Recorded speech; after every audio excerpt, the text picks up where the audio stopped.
বন্ধুরা, আশা করি তোমরা সবাই ভালো আছো। তোমার চ্যানেলে তোমাদের সবাইকে স্বাগতম। তো স্বাভাবিকভাবে মাধ্যমিক পরীক্ষা চলছে, তো এই পরীক্ষা চলাকালীন সময় তোমরা জানো যে তোমাদের বিভিন্ন প্রশ্ন আমি শেয়ার করছি এবং পরীক্ষার হলে প্রায় সেম টাইপের কোশ্চেনই কিন্তু তোমরা পাচ্ছ এবং তার মধ্যে ভূগোল সেক্ষেত্রে তোমরা মানে একদম প্রশ্নে প্রশ্নে মিল পেয়েছো।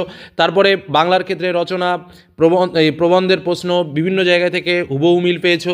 ইতিহাসের ক্ষেত্রে তোমরা মিল পেয়েছো। ঠিক আজ সেরকমই একটা প্রশ্ন তোমাদের সামনে শেয়ার করতে চলেছি, যেটা হচ্ছে জীবনবিজ্ঞানের একটা প্রশ্ন, যেখানে আশা করবো যে আমরা 2 মার্কের কোশ্চেন এবং 5 মার্কের কোশ্চেন হুবহু মিল পাবো এবং তার সঙ্গে যে এমসিকিউ এসএকিউ টাইপের যে প্রশ্নগুলো রয়েছে সেই প্রশ্নগুলোর উত্তরও কিন্তু আমরা সম্পূর্ণরূপে মিল পাবো এবং আলোচনার মধ্যে আমরা এমসিকিউ এসইকিউ কোশ্চেনের উত্তরগুলো শেয়ার করব, যেগুলো কিন্তু তোমার অনেক প্রয়োজন, জেনে রাখা প্রয়োজন, যদি না জানা থাকে মনে রাখবে। তো চলো সময় নষ্ট করবো না, সরাসরি আমরা মূল প্রশ্ন এবং উত্তরের দিকে চলে যাব। প্রথমেই বলে রাখি, আমাদের 90 মার্কের পরীক্ষা স্বাভাবিকভাবে অন্যান্য পরীক্ষাগুলোর মতো প্রথমে আমাদের এমসিকিউ প্রশ্ন থাকবে। 15টা এমসিকিউ প্রশ্ন থাকে, কোনো অথবা থাকে না। তবে একটা কথা বলে রাখি তোমাদের, কারণ আমাদের জীবনবিজ্ঞানের ক্ষেত্রে আমরা অন্যান্য সাবজেক্টের ক্ষেত্রে কী করেছি, শুধুমাত্র দাগ নম্বর লিখে উত্তরটা লিখে দিয়েছি, কিন্তু জীবনবিজ্ঞানের ক্ষেত্রে চেষ্টা করবে সম্পূর্ণ বাক্যে উত্তরটা লেখার। কারণ প্রশ্নে কিন্তু এরকমই লেখা থাকে যে প্রতিটা প্রশ্নের উত্তর সঠিক নির্বাচন করে তার ক্রমিক সংখ্যা সহ বাক্যটি সম্পূর্ণ করে লেখো। তো এই ধরনের কথাগুলো লেখা থাকার জন্য চেষ্টা করবে পূর্ণ বাক্যে উত্তর লেখার। একমাত্র জীবনবিজ্ঞানের ক্ষেত্রেই কিন্তু এটা প্রযোজ্য। তবে কেউ যদি শুধুমাত্র দাগ নম্বর লিখে উত্তরটা লিখে আসে, 1.1 লিখে উত্তরটা আমি লিখে দিলাম, সেক্ষেত্রেও কিন্তু সে নম্বর পাবে, এটুকু বলে রাখি, সেটা কোনো সমস্যা নয়। তো চলো পরপর প্রশ্ন উত্তর পর্বে প্রবেশ করি। প্রথম প্রশ্ন, মশের শুক্রাণু শুক্রজের প্রভাবে এবং ফার্নের শুক্রাণু ম্যালিক অ্যাসিডের প্রভাবে ডিম্বাণুর দিকে অগ্রসর হয়। এটি কোন ধরনের চলন? অপশানে কী কী রয়েছে? ফটোট্যাকটিক, কেমোন্যাস্টিক, তারপরে হচ্ছে কেমোট্যাকটিক নাকি ফটোন্যাস্টিক। তো উত্তরটা কী হবে? উত্তরটা হচ্ছে কেমোট্যাকটিক চলন, অর্থাৎ উত্তর হচ্ছে গদাগ। পরবর্তী প্রশ্ন, কৃষিক্ষেত্রে আগাছা দমনে সাহায্যকারী হরমোন হলো ইথিলিন, জিবরেলিন, কাইনিন নাকি কৃত্রিম অক্সিন। তো এক্ষেত্রে উত্তরটা কী হবে? উত্তরটা হচ্ছে কৃত্রিম অক্সিন, অর্থাৎ উত্তর ঘদাগ। পরবর্তী প্রশ্ন, স্নায়ুকোষের কোষদেহগুলি পুঞ্জীভূত হয়ে সৃষ্টি হয় স্নায়ুগ্রন্থি, স্নায়ুতন্ত্র, সাইনাপস নাকি নিউরোগ্লিয়া। তো এক্ষেত্রে উত্তর হচ্ছে স্নায়ু গ্রন্থি, অর্থাৎ উত্তর ক দাগ। পরবর্তী প্রশ্ন, মাইটোসিস কোষ বিভাজনের কোন দশায় বেম গঠিত হয়? টেলোফেজ, প্রোফেজ, মেটাফেজ নাকি অ্যানাফেজ। উত্তর হচ্ছে মেটাফেজ দশায়, অর্থাৎ উত্তর গ দাগ। পরবর্তী প্রশ্ন, নিচের কোন জোটটি সঠিক? কোরকদম ইস্ট, পুনরুৎপাদন ড্রায়োপটেরিস, রেণুৎপাদন অ্যামিবা নাকি খণ্ডীভবন কেঁচো। তো উত্তরটা হচ্ছে কি কোরকোদ্গম ইস্ট, অর্থাৎ উত্তর ক দাগ। পরবর্তী প্রশ্ন, কচুরিপনার যে পরিবর্তিত অর্ধবায়বীয় কাণ্ডের মাধ্যমে অঙ্গজ জনন ঘটে তার নাম বক্রধাবক, খর্বধাবক, ঊর্ধ্বধারক নাকি ধাবক। তো এর মধ্যে উত্তরটা কী হবে? উত্তরটা হচ্ছে খর্বধাবক। ঠিক আছে, তো কি বললাম প্রশ্নটা আরেকবার একটু দেখে নাও। কচুরিপানার যে পরিবর্তিত অর্ধবায়বীয় কাণ্ডের মাধ্যমে অঙ্গজ জনন ঘটে তার নাম কি? খর্বধাবক। পরবর্তী প্রশ্ন, একটি সংকর কালো গিনিপিগের সঙ্গে একটি বিশুদ্ধ কালো গিনিপিগের সংকরায়নের ফলে গিনিপিগ জন্মাবে কত? গিনিপিগ জন্মাবে কত? অপশানে রয়েছে 20%, 75%, 100% নাকি 80%। উত্তর হচ্ছে 100%। গিনিপিগ জন্মাবে 100%, কারণ অন্য কিছু তো জন্মানোর নেই। ঠিক আছে, তারপরের প্রশ্নটা চলে আসো। প্রশ্নটা একটু গুগলি টাইপের প্রশ্ন হয়েছে অ্যাকচুয়ালি। ঠিক আছে, তারপরের কোশ্চেনে চলে আসো। মানুষের জনন মাতৃকোষে ক্রোমোজোমের সংখ্যা 44টি, 22টি, 46টি নাকি 23টি। তো এক্ষেত্রে উত্তরটা কী হবে? এক্ষেত্রে উত্তর হচ্ছে 46টি। মানুষের জনন মাতৃকোষে ক্রোমোজোমের সংখ্যা 46টি। পরবর্তী কোশ্চেন, পিতা স্বাভাবিক এবং মাতা বাহক হলে তাদের শিশুর হিমোফিলিয়ায় আক্রান্ত হওয়ার সম্ভাবনা হলো 25, 50, 75 নাকি 100%। উত্তর হচ্ছে 25%। পরবর্তী প্রশ্ন, জীবের উৎপত্তিতে সবথেকে গুরুত্বপূর্ণ জৈব যৌগ কোনটি? প্রোটিন, নিউক্লিওটাইড, অ্যামিনো অ্যাসিড নাকি নিউক্লিওসাইড। জীবের উৎপত্তিতে সবথেকে গুরুত্বপূর্ণ জৈব যৌগ কোনটি? উত্তর হচ্ছে নিউক্লিওটাইড, অর্থাৎ উত্তর খ দাগ। কী বললাম? নিউক্লিওটাইড, অর্থাৎ উত্তর খ দাগ। পরবর্তী প্রশ্ন, নিচের কোনটি প্রাকৃতিক নির্বাচন তত্ত্বের বিষয় নয়? অপশানে কী কী রয়েছে? অঙ্গের ব্যবহার অব্যবহার সূত্র, প্রাকৃতিক নির্বাচন, অস্তিত্বের জন্য সংগ্রাম নাকি যৌগতমের উদ্বর্তন। নিচের কোনটি প্রাকৃতিক নির্বাচন তত্ত্বের বিষয় নয়? উত্তর হচ্ছে অঙ্গের ব্যবহার অব্যবহারের সূত্র, অর্থাৎ ক দাগ। পরবর্তী প্রশ্ন, ঘোড়ার প্রাচীনতম জীবাশ্মের নাম হলো ইওহিপ্পাস, মেরিচিহিপ্পাস, মেসোহিপ্পাস নাকি প্লিওহিপ্পাস। এটা কিন্তু খুব ইম্পর্টেন্ট এবং সহজ প্রশ্ন, আমরা সবাই জানি। উত্তর হচ্ছে ইওহিপ্পাস। পরবর্তী প্রশ্ন, নাইট্রোজেন স্থিতিকারী শৈবালটি হলো ক্লাইমোডোনাস, ভলভক্স নাকি অ্যানাভিনা নাকি স্পাইরোগাইরা। তো উত্তরটা কী হবে? উত্তরটা হচ্ছে অ্যানাভিনা। নাইট্রোজেন স্থিতিকারী শৈবালটির নাম হচ্ছে অ্যানাভিনা। পরবর্তী কোশ্চেনে আমরা চলে আসি। যে ধাতব কণাগুলি বেশি মাত্রায় জলদূষণ ঘটায় সেগুলো হলো লোহা, তামা, সোডিয়াম, পটাশিয়াম, সীসা, পারদ নাকি রূপা ও ম্যাগনেসিয়াম। প্রশ্নটা কি বলেছে? যে ধাতব কণাগুলো বেশি মাত্রায় জলদূষণ ঘটায় সেটা হচ্ছে সীসা ও পারদ, অর্থাৎ উত্তর হচ্ছে গ দাগ। লাস্ট কোশ্চেন এমসিকিউ এর, নিচের যেটি ইনসিটু কনজারভেশনের সঙ্গে কনজারভেশনের অন্তর্গত নয়, আচ্ছা কনজারভেশনের অন্তর্গত নয়, সেটি হলো বায়োস্ফিয়ার রিজার্ভ, জাতীয় উদ্যান, চিড়িয়াখানা নাকি অভয়ারণ্য? তো স্বাভাবিকভাবে উত্তর হচ্ছে চিড়িয়াখানা, যেটি কিন্তু ইনসিটু কনজারভেশনের অন্তর্গত নয়। পরবর্তী চলে আসো এসিকিউ টাইপের কোশ্চেন। প্রথমে শূন্যস্থান, রক্তে গ্লুকোজের মাত্রা ড্যাশ থেকে নিঃসৃত দুটি হরমোন দ্বারা নিয়ন্ত্রিত হয়। তাহলে কী হবে? অগ্নাশয় থেকে নিঃসৃত দুটি হরমোন দ্বারা নিয়ন্ত্রিত হয়, অর্থাৎ উত্তর হবে শূন্যস্থানে কী লিখতে হবে? অগ্নাশয়, তাই তো? পরবর্তী প্রশ্ন, সাধারণ নিষিক্ত নির্ণীত নিউক্লিয়াস থেকে ড্যাশ উৎপন্ন হয়। নিউক্লিয়াস থেকে এখানে শস্য উৎপন্ন হয়, দন্তেশ্বর জপলা, শস্য উৎপন্ন হয়। পরবর্তী প্রশ্নে চলে আসি,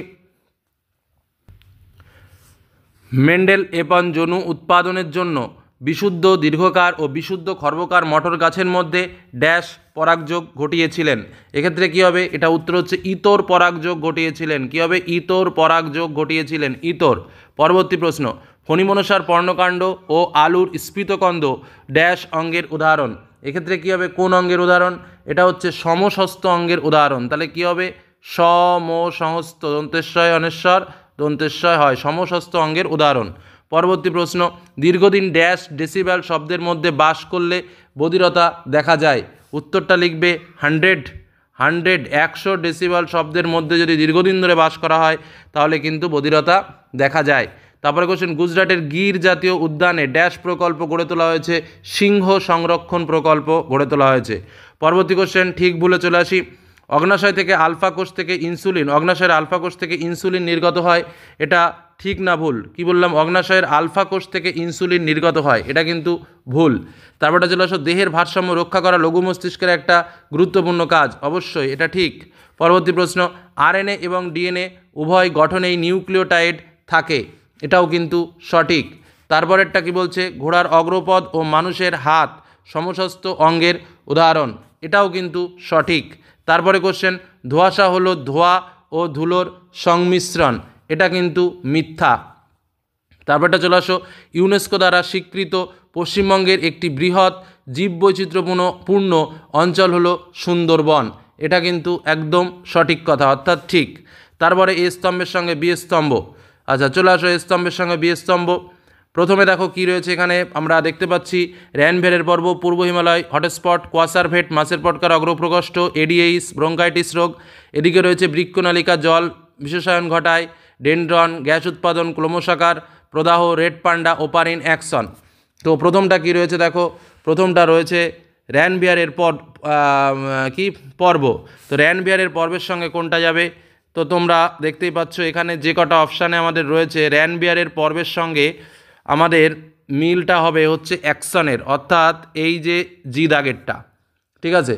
তারপরেরটা চলে আসো, দেখো কি রয়েছে, পূর্ব হিমালয় হটস্পট। পূর্ব হিমালয় হটস্পটের সঙ্গে আমাদের যেটা হবে সেটা হচ্ছে, দেখো এখানে রয়েছে রেড পান্ডা, অর্থাৎ ই দাগেরটায় দেখো রেড পান্ডা। কোয়াসারভেটের সঙ্গে আমাদের যেটা হবে দেখো সেটা হচ্ছে কি দেওয়া যায় কোয়াসারভেটের সঙ্গে, এখানে কোয়াসারভেটের সঙ্গে ওপারিনটা দেওয়া যেতে পারে, ওপারিন, ঠিক আছে। তারপরে মাছের পটকার অগ্রপ্রকোষ্ঠ, মাছের পটকার অগ্রপ্রকোষ্ঠের সঙ্গে যেটা দেওয়া যায় সেটা হচ্ছে গ্যাস উৎপাদন। তারপরে এডিএইসের সঙ্গে যেটা দেওয়া যায় সেটা হচ্ছে এই যে বৃক্ষনালিকায় জল বিশেষণ ঘটায়, ঠিক আছে। আর একটা হচ্ছে আমাদের ব্রঙ্কাইটিস রোগ, যেটা হচ্ছে ক্লোমোসাকার প্রদাহ, এটা কিন্তু হবে। এভাবে কিন্তু আমরা এর উত্তরটা করতে পারি, ঠিক আছে।